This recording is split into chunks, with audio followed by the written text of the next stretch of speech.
Guys, andito kami oh. Pa-snacks ko yung mga boys ko nakasama oh. Yung kambal at si Johan. Ayan. Gusto nilang kumain ng snacks. So, ako sana nasi with ice cream. Same din kami na apat, kaso lang since Dasay hindi available. So, sabi ko wag tayong mag soft drinks. Bibili tayo ng ice cream after nyo kumain dito. So, kain sila chicken burger. Sila lang hindi ako kakain kasi kumain ako ng paa ng manok. So, sila lang yung papakainin ko at maglakad tayo para makaaliw-aliw itong tatlo na ito. Dahil today busy si auntie guys, kaya nandito ang dalawa. And kaya hindi rin kami nakaalis ni auntie gawa nga ng sobrang daming tatapusin ni auntie. So, medyo maingay dito kasi ngayong katabi namin. And sobrang lakas ng kanyang pinapakinggan at may tumatawag sa kanya. So, babalikan ko lang kayo mamaya-maya konti. Nag-order na kami at kakain kami ng ice cream. Buti naman pumayag sila na walang soft drinks kasi nga mag-ice cream kami. So, ayan na guys. Medyo matagal-tagal yung aming order kasi nga isa lang yung nagluluto. So, kakainin nila chicken burger. Ayan.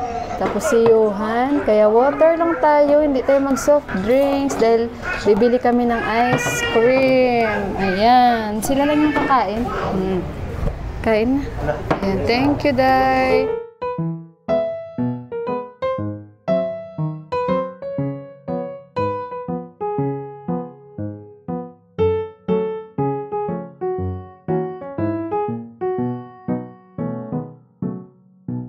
Guys, yan, nabusog na yung mga bodyguard ko.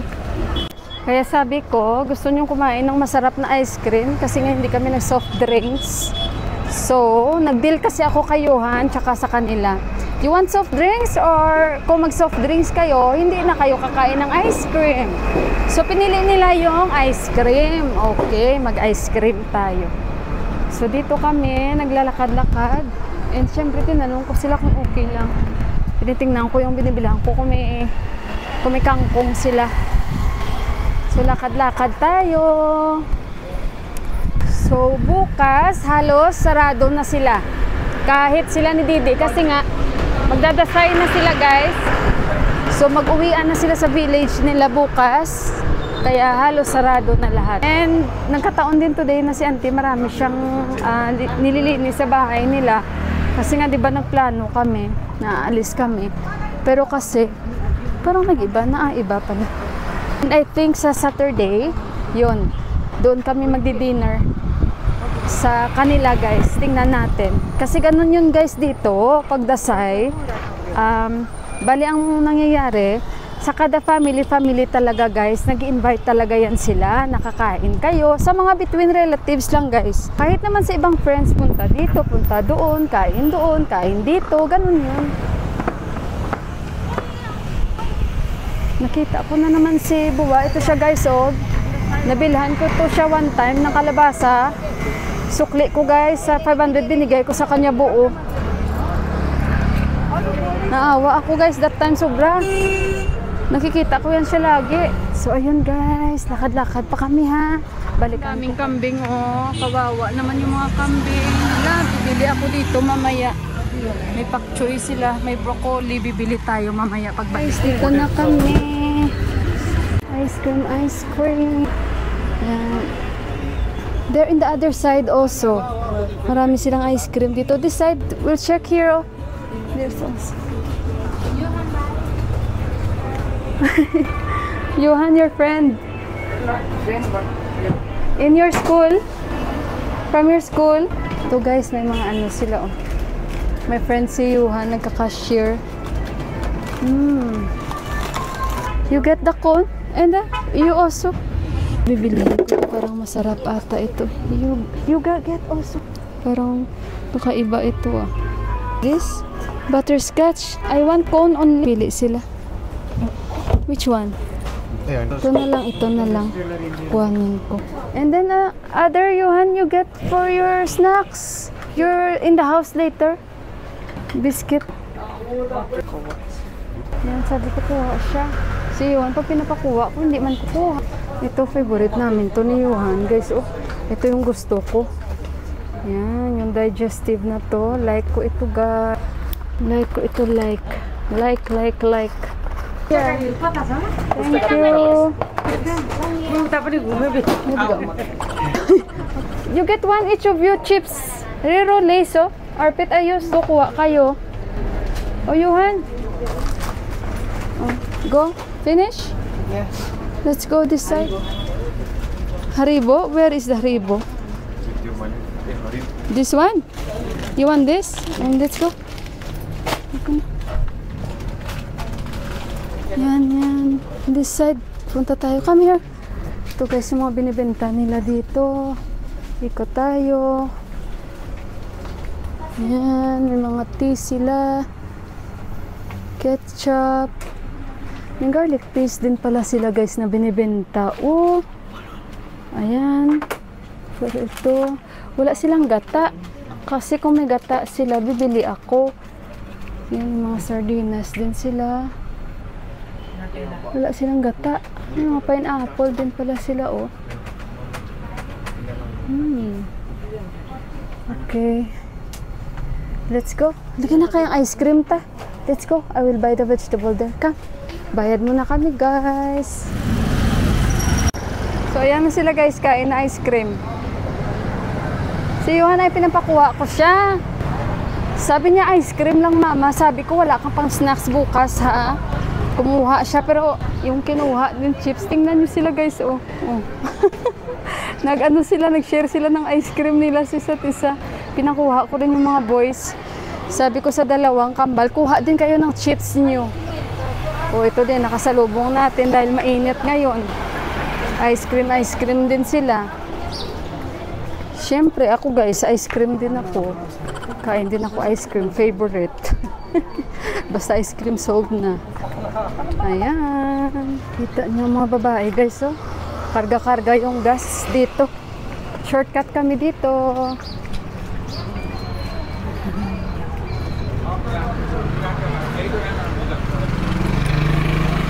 Buti may taga-bitbit tayo. Marami namang bilihan sa area namin guys. No problem naman kung iikutin lang. Kasi dito banda sa gilida namin dami din, oh. Yun lang advantage sa lugar namin. Kahit magsara yung sab, doon talaga sa amin. May pupuntahan kami dito at saka sa kabilang barangay. Pero mas malaki pa rin sa amin at sa kabilang barangay.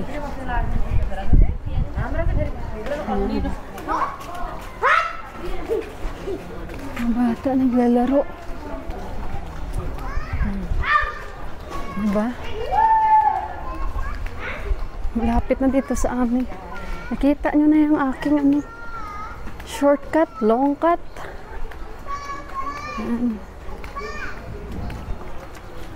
Mabuti yung mga bodyguards kung lalaki na. Dami yung jade plant guys, oh. Mga bata, oh. Laro sila, oh. Yung isang bata, napuno na yung mata niya ng napuno na mata niya yung tawag nito, nung eyeliner. Nung baby si Johan, ayun, gusto nilang lagyan dito yun. One time ko lang pinalagyan, tapos hindi ko na siya pinalagyan kasi ayoko, naawa ako sa bata. Usually ganun guys, mga Arabic, nilalagyan din nila, nakikita ko sa mga customers namin, kahit malalaki na sila, kahit lalaki. Kasi sa paniniwala nila na sa bagais. Tingnan nyo ito, oh. Lapit na matapos, oh. Ito yung pinapakita ko sa inyo lagi. Laki nito. Imagine nyo, laki. So makikita nyo in the future, puno na itong aming kapaligiran ng bahay. Ingat lang tayo, baka iba maapakan natin. Guys, natutuwa din naman ako sa banding nito ni Johan at sa mga tito niya kasi ever since, may isa pa yung anak ng pinsan ng Dipak, yung namatayan ng nanay, kasi nga medyo malayo kasi sa area na to. So nagko-call lang sila guys, video call lang sila. Natutuwa ako in the sense na ngayon pa na wala kaming celebration sa Dasay, gawa nga na alam nyo na guys na namatayan kami dito. So, ayun, yung banding ba nila, at least bakasyon sila, hindi sila maboboring, yung ganito, ganyan ba. Tapos si Johan parang naaaliw siya, and yung kambal din, kasi nung isang araw kasi diba, dapat dito sila kakain guys. So, sabi nga nila sa mami nila, si auntie actually nagsabi sa akin na, Mami, si Baojo kasi ako nila guys, no? Kasi nga si Deepak is kuya nila. And silang dalawa, tiyuhin na yan ni Johan. So parang almost magka-age lang sila kasi nga, syempre parang hindi naman ganun kalayuan nung pinanganak sila ni auntie. So ngayon, sabi nila kay mami nila nung last, diba kasi dapat dito sila kakain nung dito sila nag-breakfast. Sabi nila sa mami nila, Mami, sabi nila, dapat nga magluluto pa si Baojo doon, masarap na foods kasi pinaghandaan niya kami at least ibang klase nung breakfast namin. So sobrang na-appreciate ko guys at parang nasad daw sila na hindi sila makakain dito kasi nga urgent sila na pinauwi, diba? Gawa nga na yung worker nila nandoon na nag-aantay. Kasi si auntie nagkataon din na nasa labas dahil nasa service po si auntie and si uncle may trabaho noon. Parang alanganin at hindi sila pwedeng kumain dito. Pero parang nasad daw sila kasi nga, diba, tinanong ko sila kung anong kakainin nila. So, ayun na nga, pinauwi sila agad-agad. Buti na lang sabi ko, kanti naka-breakfast pa sila that time. And ako din naman, nasad din naman ako na hindi sila nakakain kasi, kumbaga, prepared na ako na magluto para sa kanila ba. So, happy ako dahil itong bakasyon nila, 15 days lang naman, para hindi waste, para hindi rin si Johan maburaot, although hindi siya nagdidemanda bata na, dalhin niyo ako sa ganito mama, dalhin, hindi. And this time guys, maniwala kayo sa hindi biro ang lumabas at pumunta lang ng New Road. Ayan guys, yung picture, nakikita nyo yan.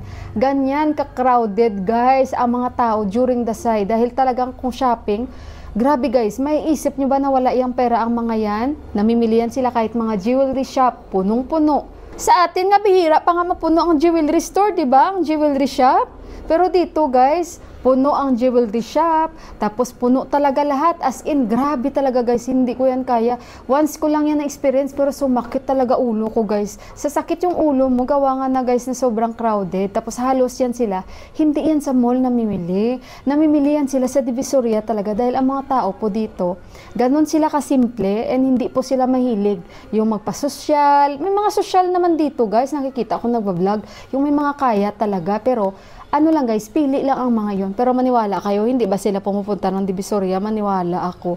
Yung ganun ba? Pero sa ngayon guys, hindi possible na punta ka dito. Ako nga, gusto ko nga mamasyal na lang kahit sa mga Basantapur, okay na ako. Pero hindi talaga possible this time guys. Kasi grabe ka crowded, as in punong-puno. Tapos andun pa yung mga bibilhin nyo this time, sobrang double ang presyo. Guys, and yan yung picture guys, ay sa village po. Dagsaan sila sa kambing. Yung kambing, I think nasa 17,000 to 15,000. Guys, makita nyo sa mga kambing na lang na nagbibintahan. Guys, tingnan nyo, ayan. Kasi pag mga ganito, nakita nyo, diba, nadaanan natin. Guys, yung mga kambing na awa kaya ako, guys. Parang dito, guys, oras-oras, naririnig ko yung mga ang pangit pa naman ng boses ng kambing ba? Pag kinakatay, alam nyo yun. So this time nga buti nga banda sa area namin, wala masyado mga kambing na nilalagay kasi yung iba pinapainitan nila, tapos may iba't iba pang klaseng mga kambing during sa tikahan. May timings yan sila guys. For example, may mga Nepali din sa US sila ni Ama. Alam din nila kung anong oras sila magtitikahan. Hindi lang yung anytime magtikahan sila. Meron sila guys, di ba sa atin pag 12 midnight, oh, Christmas na, yung gano'n sa 24 pa lang. So, diba, ganun din sila guys, may mga timings yan sila sa mga US, UK, Australia, kung ano guys, kung anong time sila magtikahan sa pari nila nang gagaling na talagang yung magbibigay ng time. Tapos after 20 days, tihar naman. Yan. Ang tihar, mas marami siya guys, preparation. Kasi mas marami silang mga i-offer o ilalagay sa mga bahay-bahay nila. Marami silang bibilhin. May mga bagong walis. Kasi ang dami talaga guys. Maganda. Mas interested ako sa Tihar, sa Festival of Lights, kaysa sa Dasay. Sa Dasay kasi parang, alam niyo yon, yung pagtatanim-tanim ng palay na ilalagay dito sa tenga nila.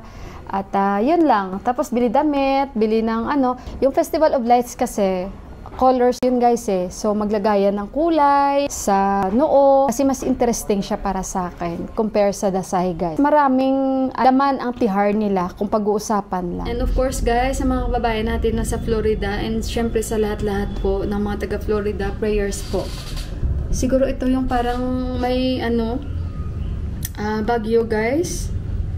Be safe kayo dyan mga kababayan ko, especially yung mga nanonood sa akin.